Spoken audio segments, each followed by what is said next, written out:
ବିଜୁ ଜନତା ଦଳ ସରକାର ସମୟରେ ସହରାଞ୍ଚଳ ମାନଙ୍କର କିଭଳି ବିକାଶ କରାଯାଇଛି ତାହା ପୁସ୍ତିକା ମାଧ୍ୟମରେ ସହରାଞ୍ଚଳବାସୀଙ୍କୁ ପୁସ୍ତିକା ମାଧ୍ୟମରେ ପ୍ରତି ପରିବାରକୁ ଅବଗତ କରାଇବା ପାଇଁ ସରକାରଙ୍କର ଥିଲା ଉଦ୍ଦେଶ୍ୟ।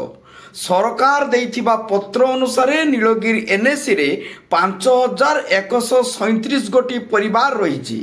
ପ୍ରତି ଘରକୁ ଘର ନମ୍ବର ସହ ବିକାଶ ପୁସ୍ତିକା ବଣ୍ଟନ କରାଯିବାର ବ୍ୟବସ୍ଥା ହୋଇଛି। ପୁସ୍ତିକା ପ୍ରିଣ୍ଟ ବାବଦରେ ଏନ୍ଏସି ଅଧ୍ୟକ୍ଷା କିମ୍ବା ଏନ୍ଏସି କାଉନସିଲର କିମ୍ବା ବଡି ଜାଣିନାହାନ୍ତି। ନିୟମାନୁସାରେ ପରିଷଦ ବୈଠକରେ ଅନୁମୋଦିତ ସହ ବିଜ୍ଞାପନ ମାଧ୍ୟମରେ ସର୍ବନିମ୍ନ ବିଡରକୁ ପ୍ରିଣ୍ଟ ପାଇଁ ପରିଷଦ ପକ୍ଷରୁ ଆଦେଶ ଦିଆଯିବାର ବ୍ୟବସ୍ଥା ଥିବାବେଳେ ଏଠାରେ ସେଭଳି କୌଣସି କାର୍ଯ୍ୟ ହୋଇନଥିବା ଖୁଦ ଅଧ୍ୟକ୍ଷା ଅମ୍ବିକା ଦାସ ପ୍ରକାଶ କରିଛନ୍ତି।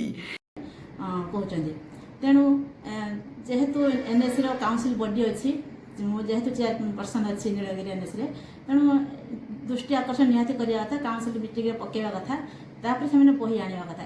କିଛି ନ ଜଣେଇକି ଆମର ମୋତେ ସିଗ୍ନେଚର ମାରିବା ପାଇଁ ଦେଉଥିଲେ, କିନ୍ତୁ ମୁଁ ନିହାତି ଭାବରେ ନିଜକୁ ଦୁଃଖିତ ମନେ କଲି ଏବଂ ଏହା ଜାଣିଲା ପରେ ମୁଁ ଆମର ଜିଲ୍ଲାପାଳ ମହୋଦୟଙ୍କୁ ତାଙ୍କର ଅବଗତି ମୋତେ ଦେଇଛି ଏବଂ ସେ ନିହାତି ବୁଝିବେ ବୋଲି ମୋତେ କହିଛନ୍ତି। ଟେଣ୍ଡର କି ବିଜ୍ଞାପନ କିଛି ବାହାରିଥିଲା କି?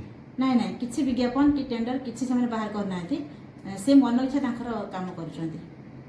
ଏଭଳି ଅନିୟମିତତା ହୋଇଥିବା ଗଣମାଧ୍ୟମର ସୂଚନା ପାଇ ଜିଲ୍ଲାପାଳଙ୍କୁ ଦୃଷ୍ଟି ଆକର୍ଷଣ କରିଥିବା ଅଧ୍ୟକ୍ଷା ଅମ୍ବିକା ଦାସ ପ୍ରକାଶ କରିଛନ୍ତି।